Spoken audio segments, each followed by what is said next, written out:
Hi everybody, can you see me? Can you hear me? Do let me know as and when I'm coming through to you. Hopefully live and clear. Hello. Yeah, just come up. When I come back. Hi everybody. Hi Tish. Hi, no YouTube. Leslie, Susan, how's it going? I'm glad you can see me and hear me. The weather is a bit hit and miss, so I may have to stop and get my brolly up. Hello, Rev Dot. But hopefully, good. Yeah, I'm okay. It's as I say, it's just that sort of weather. I can't quite trust it. It feels like it could either be really nice weather or the heavens could open, and you've got to prepare for either eventuality. So we'll just have to manage. Yeah, I hope so too, as well, Leslie. But got a trusty brolly with me. We'll manage. Where there's a will, there's a way, as they say. So I'm sure we will find a way to make it work to your general satisfaction. And I'm getting back to the gate. I'm a little bit late. Fingers crossed. Yeah. Do you know what, Catherine? I've done so many of these now. You just take it in your stride, don't you? It'll either rain or it won't. Absolutely. Marple's on it. She will. So Miss Marple, yeah, she's doesn't get a mention. Let's have a mention of Miss Marple. Who knows? That's a little brainy swats. Which was Miss Marple's first novel that she featured in, rather famous one. And for a bonus point, can you guess the year it was published? If anybody knows, hi Colleen from Milwaukee. I'll be most impressed. So you'll all be running off to Google now. I'll trust you not to. But does anybody know the first novel to feature Miss Marple? We're talking about Poirot really this evening.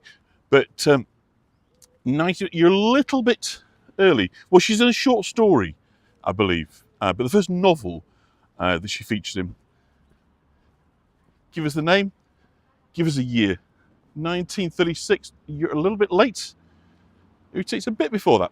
In between you and Tish, actually. Yeah, she was actually in a series of short stories before she appeared in a full-length novel.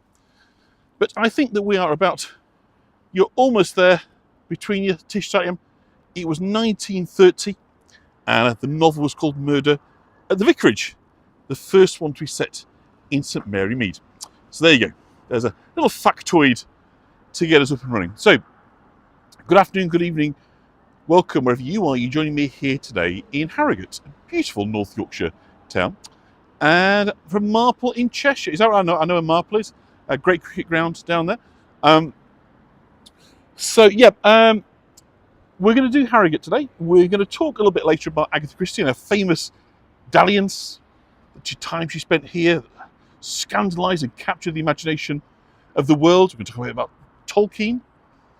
We're going to talk about Betty's. We're going to talk about the town itself. So I want you to kind of sit back. It's one of those kind of tours, hopefully. There's a feast for the eyes. Hopefully we've got some good sort of stories and material to kind of share with you. But it's always a place for me that I associate with the very sudden demise or sudden news of Her Majesty Queen Elizabeth II. I was pretty much stood here about to deliver a tour when the news came through. And so for those that are on that tour, I don't think we'll ever forget that time we kind of spent together. So it's always this tour now kind of remind me of that. But that's not a reason to be anything other than feeling extremely positive, because I'm about to take you to a beautiful place you've not been before. We're at the Valley Gardens here in Harrogate. So in North Yorkshire, we're about probably 20 miles or so from York. Thank you, RIP, absolutely. And so let's just give us a bit of a kind of opening shot. See the sheer loveliness of Harrogate. Beautiful town, one of the finest places to live in north of England, after York, of course. And we're going to walk through the stunning Valley Gardens. Beautiful formal kind of pleasure gardens laid out here.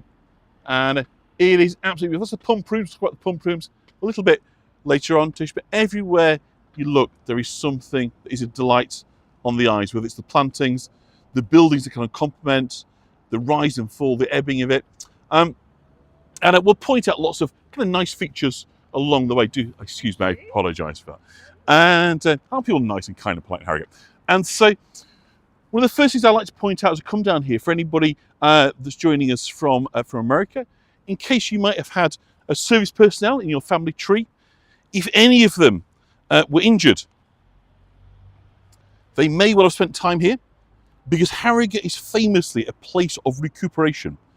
So it says here, this tablet was erected by the officers and nurses of 116th General Hospital of the United States Army, who served in their country during World War II, spent happy days in Harrogate and enjoyed the hospitality of all of Yorkshire. So it's kind of theme, if you like, about Harrogate's history. And for this tour, talk about it kind of so much. But at one time when people underwent the knife surgical procedures, it was the norm to have a lengthy period of recuperation.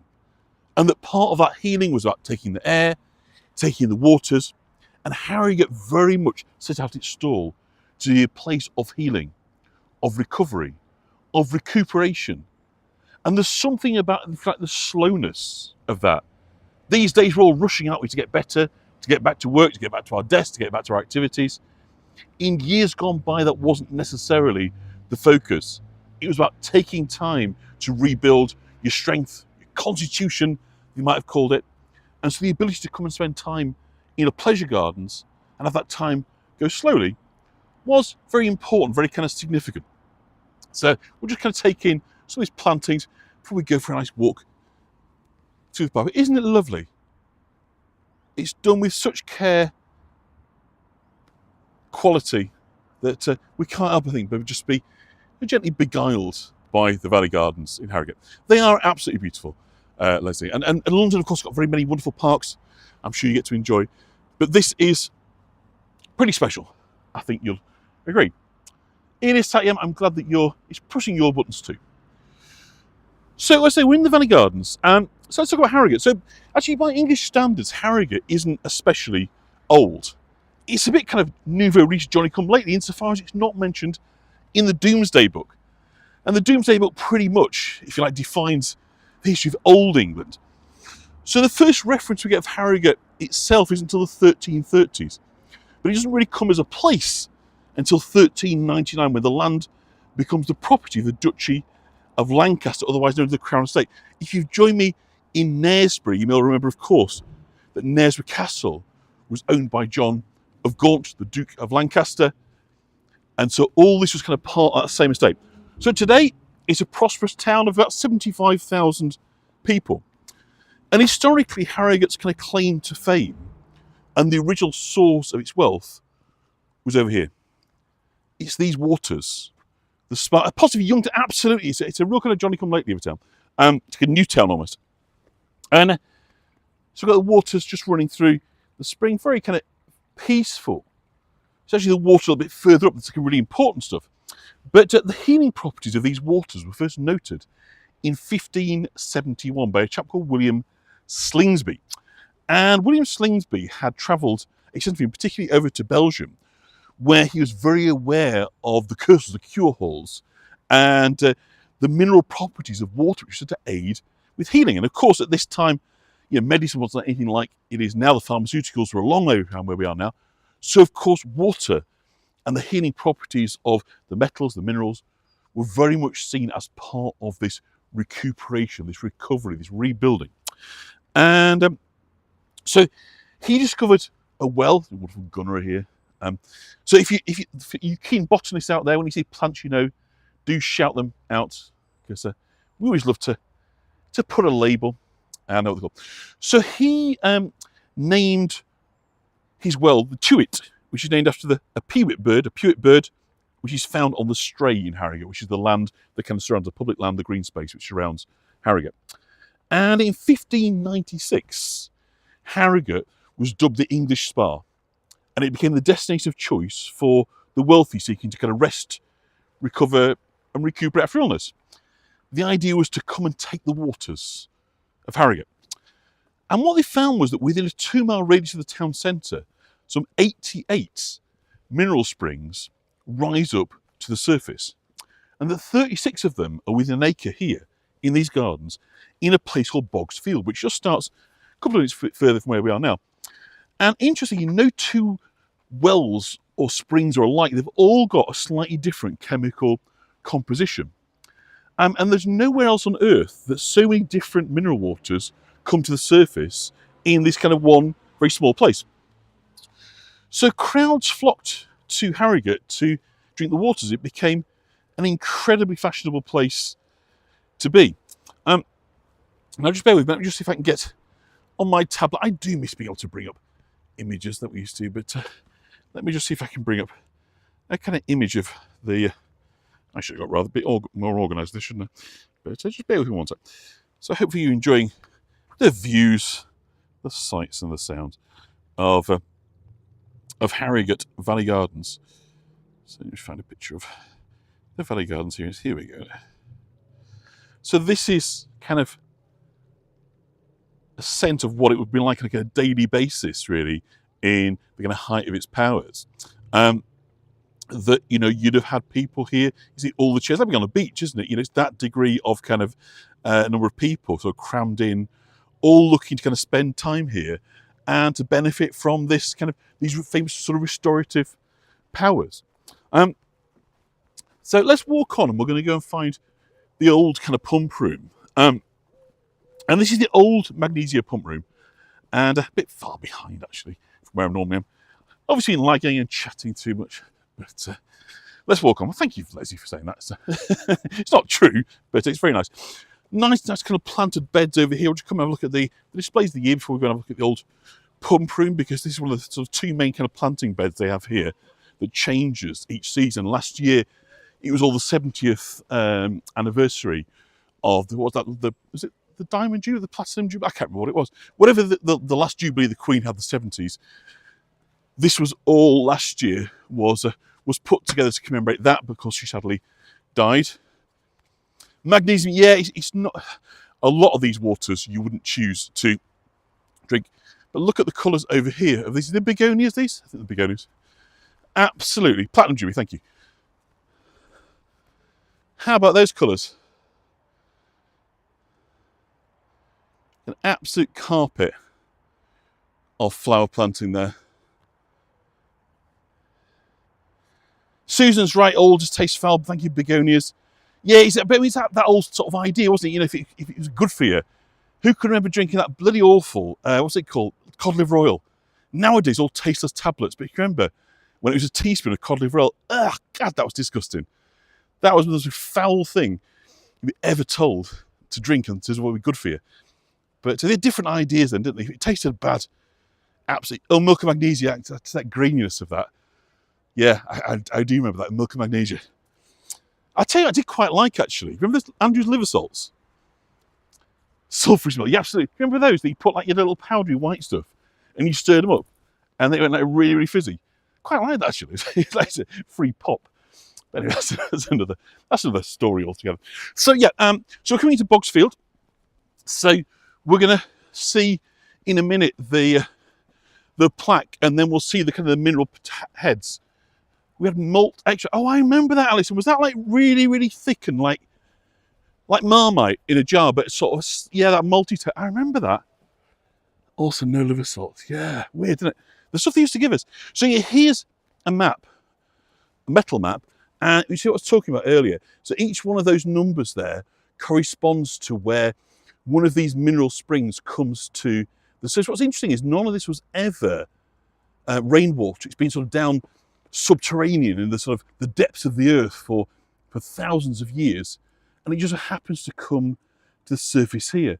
And so you can see over here telling you Alison, and so forth. And the chemical composition, I think, is on the other side for those that are into their proper chemistry. You can kind of really come in. So this analysis looked done in 1884, so you could look, and obviously they would decide, okay, somebody's composition was that they were deficient in this mineral or that mineral. They'd be told to drink that particular water, so they'd have to go into that particular pump, that spring head, and drink water from there. So the whole thing had got sort of very, very specialised in terms of thinking about, what went with what, as you might say. But the first one that came into kind of real sort of popularity, or commercial popularity, you might say, was the Magnesia well. And that's just up here. And this wellhead dates from 1858. So what's that? 150 years, isn't it? Is that right? 1858? Something like that, my dodgy maths. These, by the way, when you see these blue crates, as we just passed one here, this is always, this is one of the spring heads, one of the chalybeate ones. So that's what they look like. When they come to the surface, is how you kind of recognise and find them. So we're going to show you the old magnesium well. So people obviously would come to the Valley Gardens. They would come to the wells and they'd queue up to buy a drink. This foul tasting drink. And so this was the one here, about to come across, the old Magnesia well, was the first really kind of successful kind of commercial one. And there was a chap here whose name was Mr. Wilford. Again, whose image I'll bring up for you. There's Mr. Wilford there. So you can see him, and he's getting his glasses all there. Look. Getting ready to open his serving hatch. And so Mr. Wilford is pictured in this building here. There's coming liver salts, nice and refreshing. I thought they were. I kind of rather like liver salts. So this looks like a little grotto, a little church, couldn't it? Could be either of those things. That's as I say, Mr. Wilford, like a bartender, but it's a bar that only sells nasty smelling water. So folk would queue up here. They would be incredibly, successful. There would be long queues, people, to come and drink this kind of restorative water. It's kind of odd to us now, we wouldn't imagine it. But then again, think about how many health supplements that people take, how many drinks people have. Right now, my wife's mad for fermented drinks. Is it kombucha it's called? All these things. It's really just new versions, isn't it, of the same ideas that we can drink our way to health. So it's quite easy to sort of laugh at them drinking these stinky, smelly, slightly bizarre concoctions. But have we really changed all that much? I think there's still a pretty big market for these things. That should be something else now. So let's go and see the replacements. That was the first of the magnesium wells. But as the sort of clientele, as the class of the clientele, if you remember in that photo I showed you, everyone there in the kind of finery, Harrogate was definitely going up market. And so it was kind of decided that the next sort of iteration of the buildings, of the pumps, would reflect that, if you like, the demand for luxury. So this pump room, we're going to have a look at the new Magnesia pump room from 1895, shows this kind of increasing degree of ornateness. It's now no longer functionally just there to serve water. Stylistically, it is there to draw the eye. And of course, many people spend money. There's now a wider range of products for sale. A variety of kind of souvenirs, mementos, as well, of course, as the... look at these flowers as we go past. As well, it's like a spaceship, isn't it? As well, of course, as the water. But how grand is that? How opulent is that? If we look at the roof, it's like a repeating almost peacock kind of design. This ornate metalwork, twisted, shaped, gilded. The whole thing is wherever there's opportunity to put in a flourish of design, colour, grandeur, of luxury, they've taken it. We come in and have a look at the columns, see? The metal's not smooth, it's fluted, it's ornate. Everything you look at in grey glass, it's about luxury, isn't it?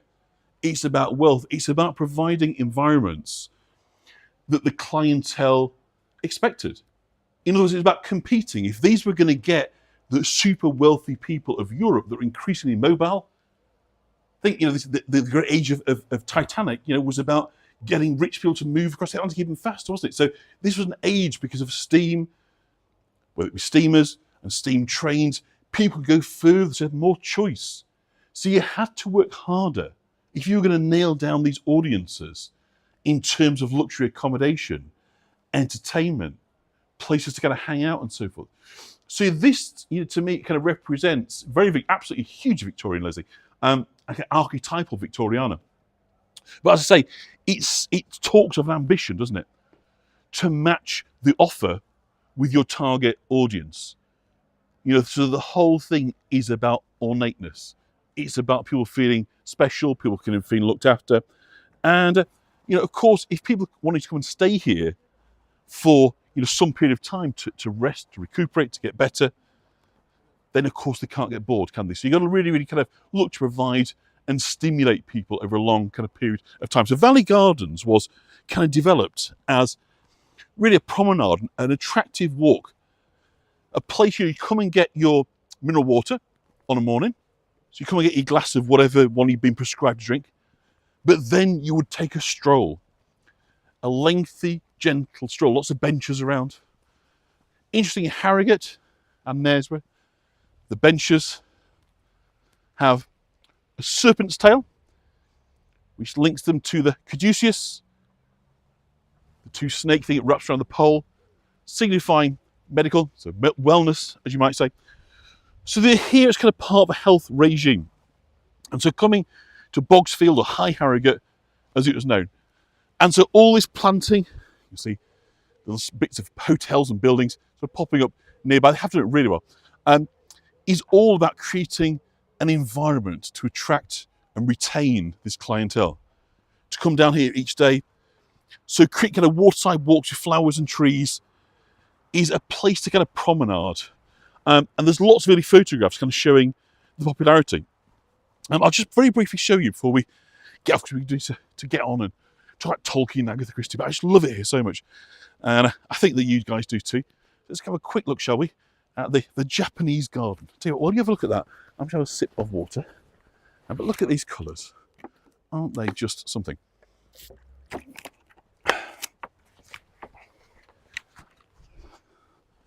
Isn't that just delightful? Little ornamental bridge into the middle. So this is known as the Garden of Serenity, I think for more self-explanatory reasons. But isn't it just charming? So with it being such a big garden, set over very many acres, in fact, it goes right the way up to kind of Harlow Car Gardens. There's some kind of woodland in between. But it just goes on and on and on. So it's not unusually perhaps divided into several sections, which kind of just enchant and just delight us, really. So the name Slingsby was originally the chap that discovered the mineral wells. There's now a local gin company here called Slingsby, and it's made, not surprisingly, using Harrogate's water. So I wonder if that's gin with a kind of built-in tonic. Let's get the isn't it cool? And oh, you okay? No, sorry, I didn't film you. It's known for its daily displays. We'll come back, I think, in a couple of months maybe, and have a look. You get an early sense if you see the dahlia beds over there, but they're nothing like where they need to be. So we'll come back for them later on in the year, maybe August into September, to see them at their best. And just show you one more of the flower beds before we get out and come along and have a walk down into Harrogate town and talk about that. So I hope you've enjoyed your trip to the Valley Gardens. We'll talk about Agatha Christie very short. In case you're wondering, it's a walk with Agatha Christie rather than solely about her. But how nice to spend time to take in the flowers and the view. Isn't it? Always, always, always enjoy the gardens. Always take time, just take time every day when we can to commune, look and enjoy flowers, enjoy one another's company. What could be better and simpler than that? Not everything has to be high concept and blockbustery. Sometimes lo-fi, simple and honest does the job. So, we're coming out now of the Valley Gardens by the side gate. So Harrogate had a reputation well established by the beginning of the 20th century as a place of healing. And that's the reason that the author, JRR Tolkien, came to stay after serving in the trenches during the First World War. So Tolkien enlisted in July of 1915, and he arrived in France as a second lieutenant, days ahead of the beginning of the Battle of the Somme, which of course was the 1st of June in 1916. So not a good place to be. So there he is, there's Tolkien in his service outfit just before he was dispatched to France in 1916. And his company was not actually deployed on the first day of the Somme, which was lucky for him, because obviously that was when the tremendous and terrible, tragic loss of life occurred. If his company had been involved in the first day, there's every possibility he would have died, because second lieutenants had to lead their men from the front, didn't even take guns, took a leather swagger stick, and many of them were cut to pieces in those first kind of raids on the 1st of July in those terrible sectors, the northern sector of the Somme. So fortunately, he wasn't there, but unfortunately his very close friend, his childhood friend Robert Gilson, was killed on the first day of the Somme. So he barely arrived before, if you like, the impact of the killing fields was felt by Tolkien. So he first saw action on the 14th day of the Somme, on the 14th of July 1916. And a week later, a second close friend of him, Ralph Baby Peyton, lost his life. So he'd been there a fortnight, and already he'd lost 2 of his childhood friends. Now, Tolkien remains on active service until October of 1916, when he's struck with trench fever, which is caused by body lice. Obviously, the conditions in the trenches were just downright awful. And the symptoms of this was high fever, severe headaches, and pain in the eyes and the limbs. So Tolkien's case was sufficiently severe for him to be hospitalised and then repatriated home. Initially, he was in Birmingham. But shortly after arriving back in England, Tolkien discovered another one of his close friends, this time Geoffrey Bache-Smith, had been killed. So you can imagine that it was about emotional well-being as much as about kind of healing. So Tolkien's leave of absence for recovery from trench fever actually expired in January 1917. But the medical board said he's just simply not fit to return. And so he was sent here to Harrogate to recuperate. And hopefully, without disturbing anybody, I can just bring you up and show you the sign there to we'll get closer, but there's Tolkien's plaque. So this is where he stayed. So this was because about 20,000 died, absolutely, and 60,000 injured. This was, of course, because Harrogate was this place of recuperation, of recovery. So he stayed here and he visited the Valley Gardens on a daily basis.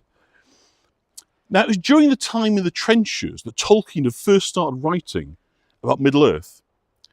And he continued this writing during his stay here in Harrogate. So living here, he continued to write what was to become the Silmarillion, the first of his books, which kind of cover this Middle-earth, this kind of fantastic world. And many have argued that the Lord of the Rings trilogy has profound echoes of Tolkien's time in France. Middle-earth is a land beset by never-ending war.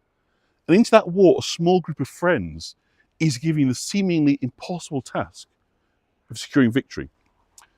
Now, Tolkien had been a member of what's called the Tea Club Barovian Society at his school, King Edward's in Birmingham.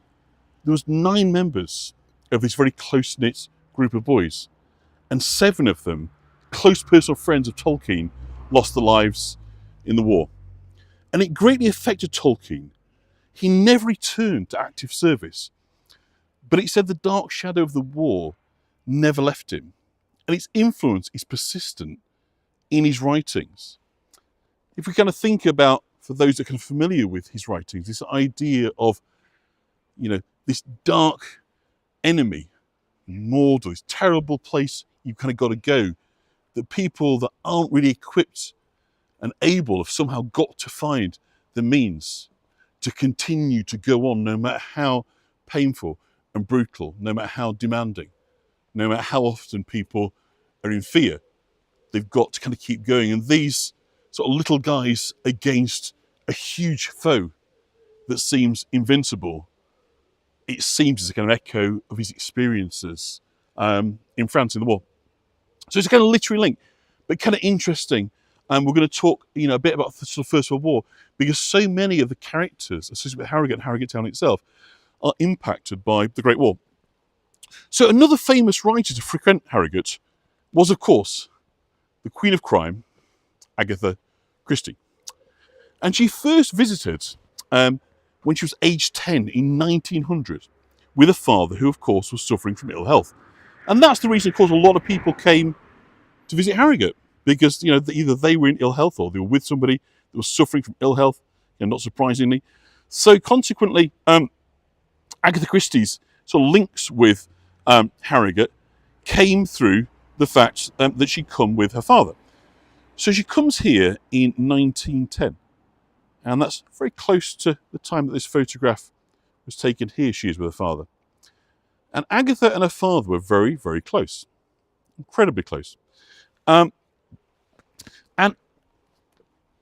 her father died a few months later after this visit. So really, this is kind of the last, if you like, what we could call it, quality time, last significant amount of time that father and daughter spent together. So looking back in future years, not only did Agatha Christie say that her childhood ended at the age of 11, but she must have looked back at this time she spent alone with her father in Harrogate as really sort of special time, so that the seed was planted. Harrogate was in her heart these significant formative moments with her father before she lost him. And while she ended up very close to her mother, she had a strange relationship with her mother. Her mother wouldn't let her to read. I don't know if anybody knows about this, but her mother refused to allow Agatha Christie to read. She taught herself in secret. She had no formal schooling. She was home educated, but she was educated to be a lady. In other words, taught household economics, kind of embroidery and these kind of sort of skills that a lady might have, learn the piano, but no formal education. She taught herself to read almost in secret, despite the wishes. She was finally sent off at the age of 15 to finishing school by her mother in Paris, but it was her mother's explicit view she shouldn't be educated.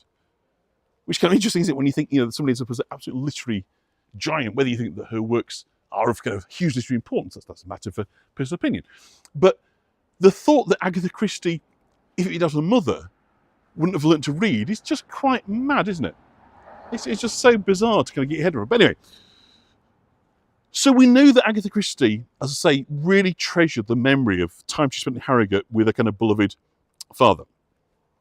And just before the outbreak of the war in 1912, Agatha was a struggling young writer when she met Archibald Christie, known to everybody as Archie. The couple quickly fell in love, and Archie was an army officer, and it was the outbreak of war in 1914. And of course, this meant he was sent to France to fight. And so, like a lot of couples of the day, they decided to get married just prior to his sort of disappearing off, because obviously nobody knew who was coming back, right? You don't know when people are coming back, so consequently, the lure of kind of getting married was very much there. So the couple married on Christmas Eve in 1914. And there's a photograph of them here just before they're about to go away on their honeymoon. So you can kind of see them together there. Funnily enough, whilst we know that they had a very up and down marriage we're going to talk about at the time, the one thing that bonded them, does anybody know they had a quite unusual hobby, very unusual for their time? Does anybody know what the hobby, they almost turned professional doing it? So Agatha Christie could have been famous for something else. Does anybody know what their unusual hobby was? Are these houses hotels? No, well, both houses, hotels, guest houses, private homes. Just wealthy, it's just very, very nice. They were champion surfers. It said that Agatha Christie was one of the first women in the world that learned to surf standing up, standing aboard, and they went around winning competitions as surfers. So there you go. That's something you might not have known about Agatha Christie she was an expert surfer. So anyway, so that was the kind of the adventure. But of course, mad mother. Yeah, I think we're probably a little bit down in the chat. Yeah, the mother was. I think it was of the time. They tried to hold women back, didn't they? But there we go, different age. So while Archie was kind of back at home on leave, Agatha spent the war working in a Red Cross hospital in Torquay, treating wounded servicemen returning from the Western Front. So in 1916, whilst Tolkien was writing his first pieces about Middle-earth during the Battle of the Somme, Agatha Christie was writing her first detective novel whilst treating soldiers injured during the Battle of the Somme. So they're going to link there, not just of Harrogate, but the time, how their kind of lives are impacted by this time, by the Battle of the Somme, by the First World War. And that first book, which went on to be published, actually is about a nurse treating sick soldiers, soldier on leave. So the novel is called The Mysterious Affair at Styles. And it introduced a character that's sort of gone on, oh, that beautiful flower there, to become one of the most famous characters, I would say, anywhere in literature. None other than Mr. Hercule Poirot. Did I pronounce it? Poirot? And he was a former Belgian police officer, described as having a magnificent moustache and a head shaped exactly like an egg. So for me, when they cast David Suchet in the role, you'd have to say it was a genius bit of casting in terms of that description. A wonderful actor, but he has got a head absolutely like an egg. Tish Surfing, did you know, the chat's obviously a little bit behind, that I'm coming through. Did you know that, Tish? Was it a guess or did you Google it? I'm fascinated that you knew that Agatha Christie was a surfer. It's certainly not something you'd associate with Agatha Christie, but so I think, yeah, we're catching up. Obviously, the chat going through to me is probably about, looks like about a 90-second delay. So I can understand what you're talking about, but it's not, it's like that Two Ronnies sketch about answering the question the one before. So I'm to remember what I've said and then kind of apply that to the chat that's going to come through with me. That's it, Hercules porridge. That's the one, Hercule Poirot, yes. So Poirot in the novel had taken refuge in the UK following the German invasion of Belgium. And Christie had treated Belgian wounded soldiers in Torquay. So that kind of whole thing of write what you know about, which is what, of course, you're told that here, nobody's ever tried to write long or short, then you have to say, write what you know about first up and go from there. So she writes what she knows about. She writes about Belgian soldiers recuperating from war injuries. And so that's the sort of the setting for the first book. That's what she knows about, that's what she writes about. So despite the manuscript being rejected 6 times in total, it's finally published by the Bodley Head in 1920. It's been a dare by her sister, actually, to go on and kind of write a book. She'd been doing sort of short stories before that. Her sister said, go on, a day to write a book. So they got that first book, that first kind of launch pad into it was to kind of prove her sister that she could do it. But anyway, finally in 1920, the war's end, she's a published author. She goes married to Archie. And so now Christie settles into married life and gave birth to her only child, Rosalind, in August of 1919. Now, by this time, Archie had left the army and he'd become a city trader. He's in London. Now, by 1926, Christie was a successful, famous author. She had 6 novels published by this stage, and her latest, The Murder of Roger Ackroyd, was not just a bestseller, it was regarded as her best to date. And back in 2013, the British Crime Writers Association voted it the best crime novel ever. So if you've never read it, do give it a try. It's a kind of classic. You're catching on the Poirot stuff. It's an absolute kind of classic Agatha Christie, and one of kind of Poirot's kind of finest. So this really brought her into the kind of the next league. And the reason was that her original publishing deal with the Bodley Head, which had been fine for a new author, but very soon her books were selling in decent numbers. The royalties she was getting were nothing like what she should be commanding. And so she signed with William Collins, just ahead of Roger Ackroyd, on a much, much better royalty rate. And so when this becomes this smash hit bestseller in 1926, suddenly her earnings rise dramatically. She suddenly starts to really feel, if you like, the benefits. So the couple are now living in a mansion in Sunningdale in Berkshire. And they appear to be living the dream life. Hello, boys, give us a wave. Harrogate boys. And then in April of 1926, so she's had this book published. Suddenly everything is going well in her life. Agatha's mother, Clarissa Miller, died. So despite the fact that had this sort of slightly strange relationship, Agatha had become particularly close to her mother, particularly after a daughter had been born. Often brings people together, mothers and daughters, that kind of grandparenting thing. So that kind of really brought them together. And so the more her husband was absent, the more she looked to her mother, Clarissa, to kind of fill that kind of emotional sort of support gap. So when her mother died, it was very sudden. For those who've experienced kind of very sudden, unexpected deaths, it of course kind of really puts in a kind of tailspin.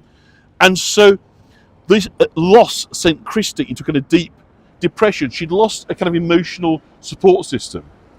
And instead of supporting her, Archie chose this moment to leave Agatha alone to grieve while he goes off on a business trip. So his timing is pretty lousy. And despite a huge success, she was deeply unhappy. Rows kind of broke out when Archie continually demanded more money from Agatha's earnings. Now, of course, bit of context, at this time, women were seen as, secondary to men, really, and that a wife's earnings were seen as the husband's earnings too.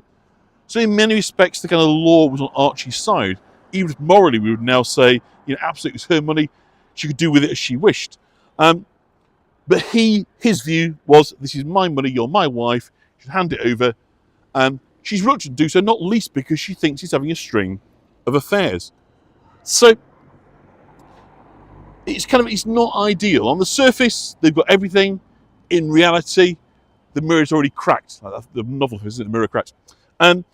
So the same month that she dies, the mother, Archie announces he wants a divorce. So again, his timing really stinks. And on December the 3rd, Agatha learned that Archie was having an affair with Nancy Neal, his personal assistant. They argued, and he stormed out saying he was going to live with his lover. So Agatha was left in shock, left alone with her daughter. And in this highly emotive state, she packed a suitcase and disappeared from her home in the middle of the night. Before she left, she kissed her sleeping child Rosalind and told the maid she's going to be back soon.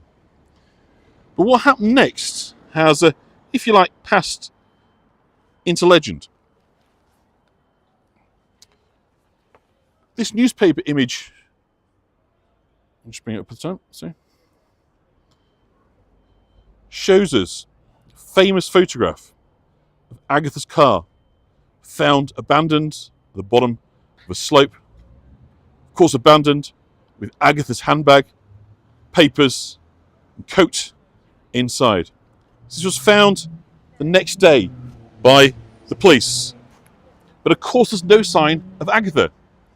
They find the fur coats, clothing, driving licence, and the car sitting at the bottom of the hill. There's no blood, but police believe the worst has happened to Agatha Christie. Not least because it would have been pitch black and not a safe environment. So again, if you just look at the footage, you can see there's nothing kind of around there. Just try and turn it so you can go. So they thought if she got out the car and walked, she could have been, died of exposure. It wasn't a good outlook. There was no safe environment. There was nowhere to find shelter. So the authorities believed she'd been kidnapped or murdered, and Archie was ordered home for questioning. And when he arrived at home, there was a letter waiting for him from Agatha. And the maid had witnessed him reading this and then tossing it onto the fire. Lovely Mercer art guy. People don't want to film around here, so I'm just trying to avoid filming people that are all coming around past their privacy. So very suspicious behaviour. And the fact that all this happened immediately after the revelation of Archie's affair just added, if you like, grist to the mill, as they say in this part of the world. It really made him look highly shifty, guilty basically. He was acting like a guilty bloke. And the newspapers all over the world made it a huge front page story. Everywhere in the world. So my thing's just stopped working for a second there. I think I switched it off by accident. So it becomes a global news story. By this stage, Agatha Christie is a major star. To get the world's media's attention, it becomes a global news story, a story that every day is reported on with relish. Where could she be? What's happened to her? I'd imagine, this was, a story that was going to sell newspapers, the Mercer Art Gallery. So there's just quite a lot of people around here that I don't want to appear to be filming people that have their right to privacy, so I'm just coming down here to just keep us going. So days go on, and a face is kind of printed on thousands of missing posters, and a huge search begins. Everywhere, people are looking for Agatha Christie. Lovely building. So I'm just trying to find here. So again, you can just see headlines of various papers. Hounds search for novelists. You see they're dragging a lake. Mrs. Christie. So lots of it becomes a huge media story. And other crime writers try to solve the mysteries. So Arthur Conan Doyle, the creator of Sherlock Holmes, believed that the items in the car had been left as clues, as if she was like a character in one of her own books. He was a committed spiritualist, and so Conan Doyle took the glove to a medium psychic to see if he could help locate the body. Now, Dorothy L. Sayers, who was famous for the Lord Peter Wimsey books, took a keen interest in the case, ended up using the story as the basis for her novel Unnatural Death. Now, Archie claimed that Agatha had told him she was so good at creating stories that if she ever needed to disappear, she knew how to do it. And he gave a newspaper interview saying that this is what happened. And it was even suggested it was a publicity stunt for her newest book. So the police then searched a lake nearby where the car had been discovered. And you can see they're looking for a body. They're not expecting to find her alive. But then, suddenly, the news broke. That Mrs. Christie had been found in Harrogate. A story is put out that her memory has gone. She doesn't know why she's here. She'd been staying at this hotel, about to look at, the Swan Hotel, some 200 miles away from the search area. They're never going to find her. She was all the way up here in Yorkshire. She checked into the Swan under the name of Teresa Neal. So she'd taken the name of Archie's mistress, of her husband's lover, and she claimed to be South African. She said she was grieving the loss of her daughter and claimed to be suffering from memory loss and confusion. So this is the hotel where she was. Very little change from the time in 1926. Very elegant hotel. But it would appear that Agatha underestimated her fame. It became clear that actually lots of people at the hotel and the town had recognised her, as she spent her time here going out dancing, listening to live bands, reading mystery novels and being pampered at the spa. However, and this is the key thing, Harrogate was so used to celebrity and discretion that she was left alone. Impossible to believe today, isn't it, with social media? But eventually her presence was reported to the police. And when she was confronted about it, the story was, as we showed there, it was memory loss. It was amnesia. She said she had no idea that so many people were searching for her, and she had no idea how she'd come to be there. This is the hotel, staging the crime writing festival. So Harrogate's still very much associated with crime novelists. Agatha Christie's legacy lives on. But that's not quite the whole story. So the story was put out that claims she was suffering from amnesia. Now, Agatha never spoke about the matter up to her death in 1976. But after her death, the truth, we believe, came out. Incredibly, she'd planned the whole thing with Nan, who was Archie's sister. And after pushing a car down the hill, Agatha walked to the nearest train station and met her sister-in-law, Nan, in London. Nan supplied with new clothes and supplies, and then Agatha boarded a train for Harrogate. And all this was an elaborate hoax orchestrated to punish her husband for cheating on her, which makes it kind of go down in history as one of the best revenge ever. Do we think Archie deserved that?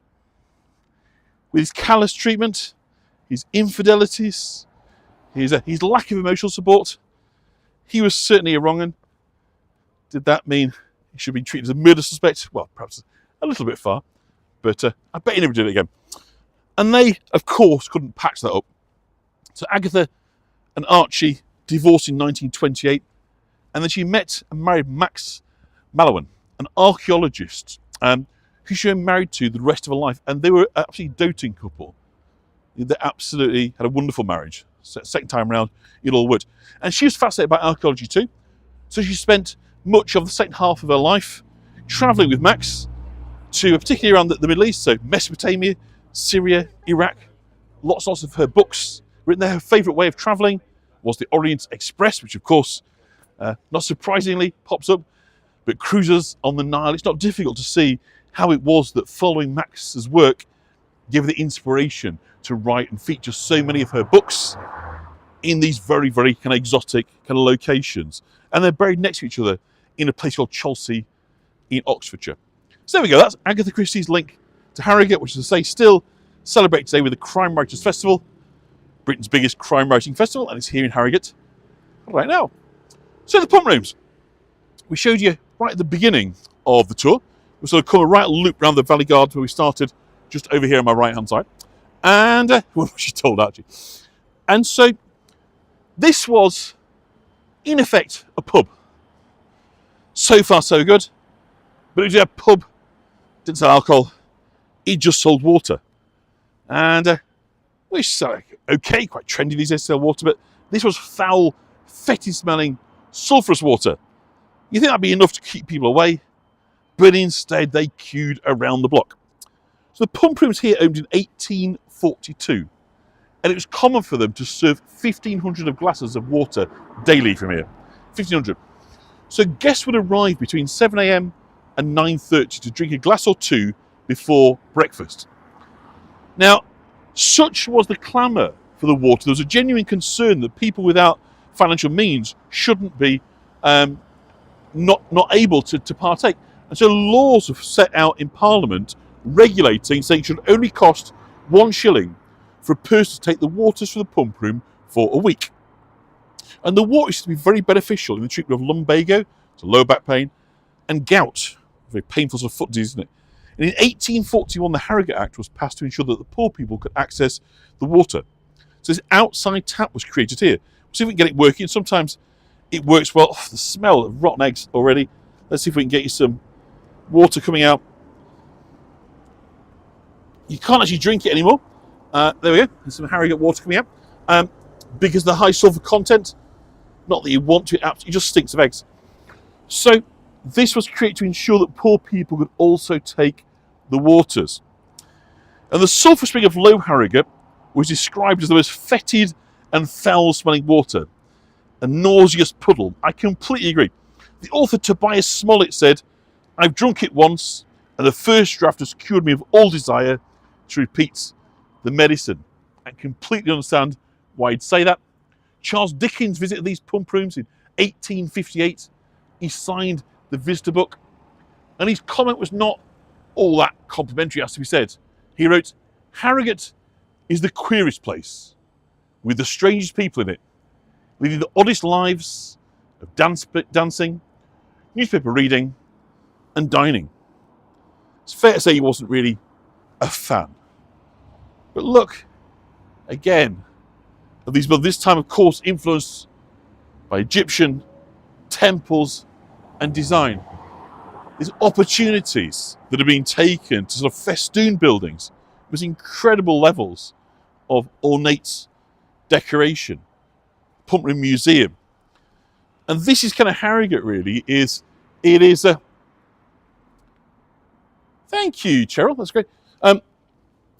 just everywhere you look is a feast for the eyes. It is an absolute treasure of architecture that almost kind of leaves you each time you look at something, you see something just as beautiful that you missed kind of last time. The ornate kind of stone pillars over here, the cornicing, the steps, the balustrades, the lampposts. It's all done with a wonderful sort of care and attention. And of course, it's because this is a place that had been developed to attract the wealthy, the crowned heads of Europe. So we're walking onto a royal parade here on Montpellier Road. So many royals were fans of Harrogate, and not just English royals. The Harrogate Royal Baths had long been a magnet of the rich and the famous. In Victorian times, Harrogate is very up and down with its slopes. So the bath chairs, the chairs you sort of steer, there's racing between the elderly and the infirm, or perhaps the elderly and the infirm would be booted out of their chairs by young people who would nick them and then race the bath chairs kind of going downhill.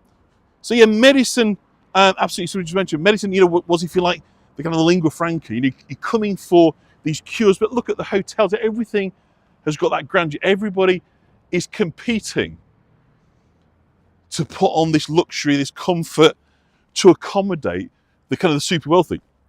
It was kind of so successful in terms of attracting the foreign heads of state that Princess Alix of Hesse and her sister Victoria of Battenberg, the grandmother of late Prince Philip, were regular visitors. And in 1911, Princess Alix returned, and by now she was Tsarina Alexandra of Russia. So the last Tsarina, and she came here with her son Alexei. You remember the Tsar had a son Alexei, the heir to the throne, and of course wanted to suffer from haemophilia, the blood disorder, which means that once you start bleeding, you don't easily stop.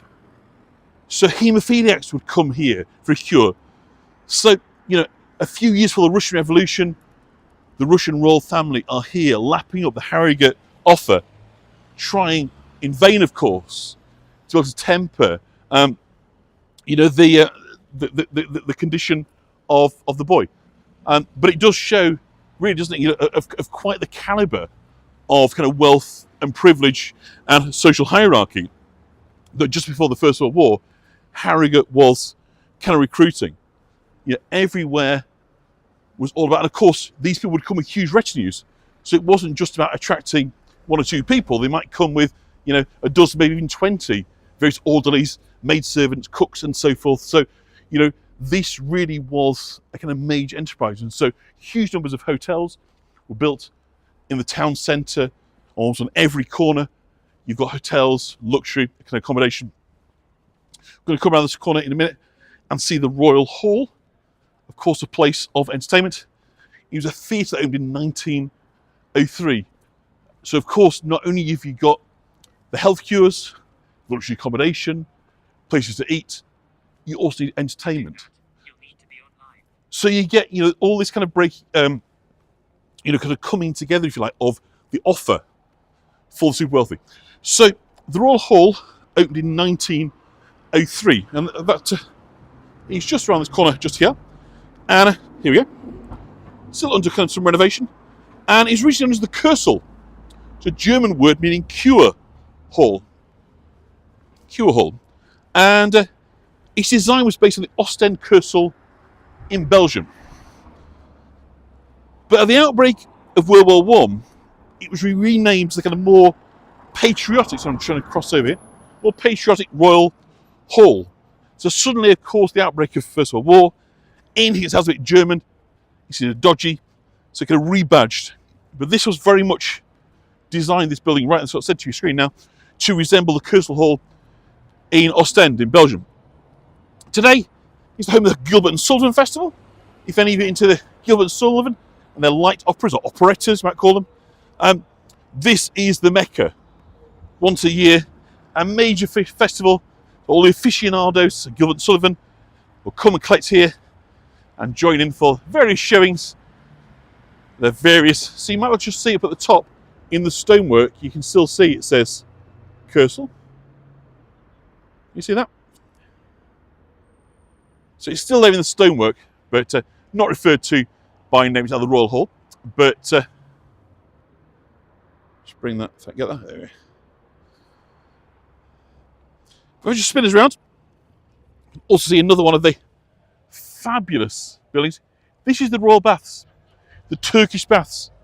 So again, part of the leisure offer, if you like, of Harrogate was this incredibly ornate bath, the Royal Baths, a place to go and bathe in the waters. So not only could you drink of the waters, you could bathe in the waters. And the benefits, you know, whether it be in your skin, in your complexion, and so forth. That's right, the Curse at Southend, absolutely. Leslie, Curse of Flies was a band, wasn't there? Famously, that were down there. So, nowadays, this is actually a Chinese restaurant. So very, very grand to go in. Slightly odd to think of it as being a Chinese restaurant, but it's a wonderful place to go and have a meal if you're in Harrogate and you fancy something to eat. You can't get any kind of grander. But again, it's just part of this collection of buildings designed to entice luxury. The British government would regularly meet here. The cabinet would meet at the Royal Baths, it said, in the pump rooms, followed by a massage at the Turkish Baths. It really is a kind of incredible sort of concentration. And for years, this was a kind of the architectural jewel of Harrogate, these baths. It opened in 1897, and it included the world-famous Turkish baths. So Turkish baths were very kind of common in Victorian times. Are these beautiful, these flowers here? I don't know what they are, but are they single dahlias, maybe? I'm not entirely sure, but very, very pretty. Aren't they lovely? I see lots of flowers today, which is absolutely delightful. Just a lovely, lovely place to be is Harrogate. I mean, it's regularly kind of voted one of the finest places to live in Northern England, and it's not greatly surprising. You can kind of see why. You need pretty deep pockets to live here, but I think if you're able to make the economics and the finances work, you can see why this is a pretty choice recommendation. So there is still a kind of complete working set of baths here, of Turkish baths. There's only 7 lots apparently left in the UK. If anybody's ever been to them, it's a remarkable thing. A Turkish baths, or how it is here, I don't know about elsewhere since no one's ever been to. But basically you go into like a big ornate steam room, although it's fairly dry actually, and it's pretty hot. And then when you're ready, you go into the next one, it's hotter still. And then you go to the final one, and it's hotter still. It's almost unbearable. And then right at the end is what they call a plunge pool, which is basically diving into ice cold water, and that kind of completely reinvigorates you. You get out, have a shower, and then start again. It's absolutely kind of remarkable. And this is the Harrogate Cure. And it's sort of, it's part of the Harrogate Cure, which is this kind of group of treatments that would get you back on your feet, get you recuperate, get you kind of recovering again. So again, if I can just bring them up, if my thing's still working, so I've got some batteries. I'll show you a couple of pictures. Here we go. So this is the first of the room. So you get changed, see the little curtains there, and you can lay down, and then you basically progress through. So each one through these archways, they get hotter and hotter until unbearably it's just too much. It's too much for you to bear. It's the next one. You can see it's just the height of elegance. Really on it, absolutely beautiful. There's the plunge pool. So that's what the ice cold pool looks like, but that's the surroundings. And there's a shower next to it, then you start again. So the whole thing, it's really, if you've never done it, it's worth it because it's just such an experience. The thought of plunging in an ice cold pool doesn't fill you full of joy at the outset, but that said, by the time you left the final room, you are so hot. You feel like you're like a lobster, you're pink, you've been sort of cooked. So actually, going in and get iced up and start again, it's very powerful. It kind of knocks something out of you, but it's great. So Harrogate continues to attract many visitors today. Many come for the festival. So we talked about the Crime Writers Festival that's on at the moment. But the numbers of health-related visitors are nothing like what it was. Again, now it's more likely to be kind of for food and for retail. And part of the problem for Harrogate was that the winter gardens, again, to indoor entertainment, was that this group of people, that the patrons, these European heads of royalty, were on the other side of this in the First World War. So suddenly these crowdheads of Europe were the enemy. People had just been fighting. So consequently, the appetite to have guests with these foreign accents was massively diminished. They weren't welcomed. Huge blow to Harrogate's kind of economy, as you might say. So it had to kind of refocus on day trippers. By this stage, you got the rise in the railways, the beginnings of the motor car. And so bringing people across from Britain to a slightly different offer. Of course, still the spa is still there, but it's as much about kind of day trippers and visitors and shopping and kind of retail. But of course, also food. So Betty's Cafe is coming up in a moment on our entertainment, nicely to eat. And he had a huge range of dishes in patisserie he could create. He was a pastry chef. He could make, cakes and biscuits, creams, custards, jellies, meringues, jams, curds, you name it. He was able to, if you like, indulge the sweet tooth of the super wealthy of Europe, the cultured people that liked afternoon tea with something nice and sweet. So I've got a picture of Fritz for you here. Not long before he left to come to the UK. So that's Fritz Butzer, the founder of Betty's. There he is in his white slip, looking rather splendid. So Butzer was born in 1885 in a poor rural community about 50 miles from Bern in Switzerland. His parents were respectable middle-class professionals, but his mother, who was a teacher, died of TB, tuberculosis, when Fritz was 1, leaving his father with 4 young children. And as was the way in those days, men would look to marry again quickly or have others take care of children. That's what happened here. So his father married quickly and invested in a new mill. But tragically in 1890, when Fritz was 5, a fire broke out at the mill, killing his father and his older sister. So this time Fritz had no one to take them in. He and his sister Ida found themselves in a brutal Swiss care system known as Würdingkinder, which is now notorious for mistreatment and abuse of children. The young Fritz felt abandoned and unloved, and the mental scars, it seemed, stayed with him. He always wanted to belong and be loved. And what he found was he could make people happy through food. After working in a spell in France, he arrived in the UK in 1907. So the story goes that on arriving in London, he spoke very little English, of course had a very, very thick European accent. He was apparently very hungry, and yearning for some familiar food, he asked bemused folk at the station in his thick accent, "Bratwurst, Bratwurst, where is Bratwurst?" And apparently they completely misunderstood what it was that he wanted. And they packed him off on a train to Bradford. They assumed he was after Bradford in Yorkshire. So, believe it or not, he arrives in Bradford, and there's a Swiss cafe there. Oh, look, of all the places to go. There's a Swiss-owned firm there. So he finds work in Yorkshire. And in Yorkshire, there's folk with a kind of rich appetite for his skills. There are many rich industrialists and their wives provided high demand, and there's little kind of competition. In 1910, he was working freelance and began supplying cakes and pastries in the Harrogate tea rooms. But in order to kind of play up his French identity, he changed his name to Belmont, named after the street where he lived, in Belmont Avenue. But in 1914, with England about to go to war with Germany, a name like Fritz Butzer was a liability. So during the First World War, Fritz narrowly missed being interned as an enemy national, but he was still subjected to abuse by people who believed he was a German. So he adopted the name Frederick. So he becomes Frederick Belmont. And utilising his contacts amongst the wealthy industrialists, Frederick Belmont raised the finance to open the first Betty's here in Harrogate on Cambridge Crescent in 1919. Actually, this is the current Betty's. The first one was just actually over there, between those two buildings on that rounded section there in Cambridge Crescent.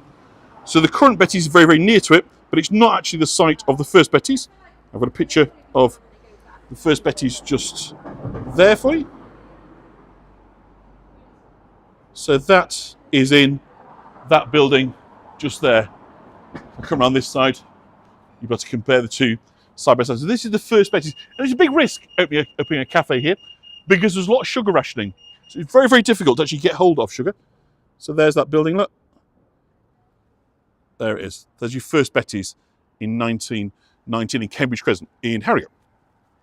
But the Betty's we have here, of course, which opened in 1976, is the famous Betty's that TV crews from all over the world come and visit, the archetypal Yorkshire destination.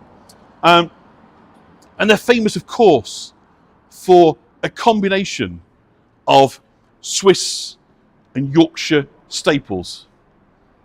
The Fat Rascal here, the most famous, still made by hand to this day. And Betty's is sort of archetypal Yorkshire, but everywhere you look, you'll see Swiss, because it's rooted in Swiss cookery. The family that own it, Belmont's family, it's also the same family, it's owned by it, are still committed. They go back to Switzerland each year to reconnect with their roots and to look at new ingredients, new ideas, and so it continues to be a fusion of Yorkshire and Swiss. It's not something they kind of left behind, it is still ongoing. They're a wonderful company. They acquired Taylor's Tea Company in the 1980s, famous now, of course, for making Harrogate Yorkshire tea. So gooey rascals look over there. And so the whole thing is a delight, both in terms of the content, the presentation, but still family owned, and a wonderful kind of Yorkshire ambassador. So Betty's is an absolute must-see. Oh, fantastic. So Trist got a box for Betty's Mother's Day. Yes, it's absolutely the sort of thing. If you've got, older relatives or people, not always easy what to get people. If you're able to get the catalogue, order it, it's all packaged so beautifully. Everything is a delight. Whoever on the receiving end will love it, and you'll be supporting a genuine kind of Yorkshire business. So absolutely go for it. Lemon curd loaf cake, absolutely delicious. So yeah, still family owned, which is kind of great, isn't it? So it's a great story. Fritz Butts, kind of overcame, the language barrier, the feeling, that he was an enemy alien after the war. And so the war has been such a feature in this story we've had, haven't we? Before the war, the Valley Gardens has been developed to be this kind of playground of the uber wealthy. We've had Tolkien, damaged by his experiences in the war, beginning to create this other world in his head here in Harrogate. We've had the traumatised Agatha Christie coming and finding a safe space here, who again attended sick people during the war. And Harrogate not really able to recover after the war in the way that it had, because its former customer base were now not welcome in this country. So war, the first war, has played a kind of big role in this story. And so I think wrapping up our tour here at the War Memorial is a kind of appropriate place. And it is a wonderful kind of Portland stone memorial. Even by War Memorial standards, this is particularly kind of grand. It's unveiled in 1923, this memorial. And we can see on the other side the portrayal of Britannia. Just come around on this side. I'll have a look at Britannia. So here she is, looking terribly grand. Her arms sticking out. I suspect not a coincidence. It's very kind of crucifix-like, isn't it? Like a Jesus pose. There's Britannia. She's got the sword of victory, the wreath of victory, the dove of peace as well. But down here, we've also got damage and destruction, the serpents of the Germans. So she kind of stands above them. So the Great War, I say, it's kind of been this recurring theme. Tolkien, the experience of the Battle of the Somme, how that changed him forever. How Agatha Christie worked as a nurse, treating wounded soldiers. Now Fritz Butzer had to reinvent himself as Frederick Belmont to escape the abuse. So just as the kind of Great War shaped these three individuals, so it changed Harrogate too. Those European aristocrats that had treated Harrogate as a playground were now the hated, defeated enemy. So gradually the Spartan infantry goes into decline, leaving only the Turkish baths left today. But also, of course, the built environment. On every street corner, we can see the signs of the luxury, of the ambition, the focus on the needs of the super wealthy and how that's expressed in terms of the street layouts, the gardens, the hotels, the eateries, the whole offer, everything is stunning. Everywhere you look has a grandeur about it, which makes it an absolutely delightful place to come for a walk. And a great place, of course, to come and do a tour. Now, Rightmove have apparently said that Harrogate is Britain's happiest place to live. It's won that 3 years in a row. It's amazing, isn't it? Something in the water, perhaps. Who knows? But it is a fabulous place. It is an absolute kind of pride of North Yorkshire. Like York, it's in North Yorkshire. So, just get across the river, get run over. About 20 miles or so from where I live, about a 40-minute drive. But isn't it just lovely? Great for shopping, absolutely great for independent shopping. My wife brought our second daughter here not long back. My second daughter's her first baby's due in September. So they came over baby shopping, some nice things. A couple of Sundays ago, had some lunch. So isn't it just delightful? I've really enjoyed our time together, as so often. And of course, surrounding it, just in case you hadn't kind of picked up on this, is the Stray. And at some point, we'll do more of a tour and we'll incorporate the Stray, because the Stray is wonderful. It's like the lungs of Harrogate. It's got this green space that kind of surrounds it, which just keeps it low density. Is that everywhere that you go, you've got green space, you've got outdoor space, space to kind of relax.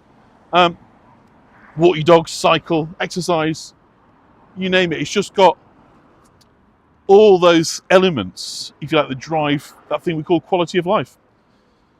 Great environment, outdoor space, friendly people. Like I said, the only trouble is, it's expensive. But if you can find a way, and of course our mate Alison Telfer lives here. I don't know if Alison's on, but Alison lives here. And so what a place that she, after a time of travelling the world on sailing ships, she's anchored up here. What a place. So thank you everybody for joining me here in Harrogate. I'm a little bit over time.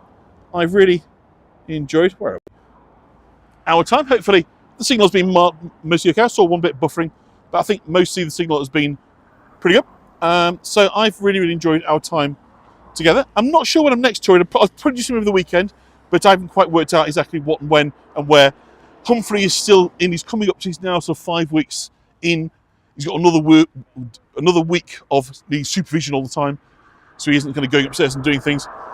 And then I've got a bit more freedom, so I'll get out and about a bit more. But for now, maybe do something in York over the weekend, if I can sort of find a way of doing that. But otherwise, I look forward to seeing you all very, very soon.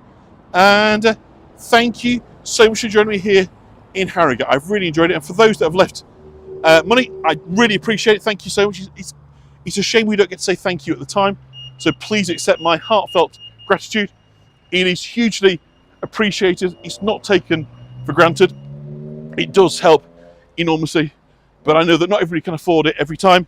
So if this is one of those times for you, don't worry. I know when you can, you will have this one on me and everybody else. It's been an absolute delight to join you here from Harrogate, and I shall see you all very, very soon. So thank you. Give us a wave, give us a thumbs up, say goodbye, and we'll send you on your way. So thank you, everybody, from Yorkshire, from Harrogate. This is me saying good night.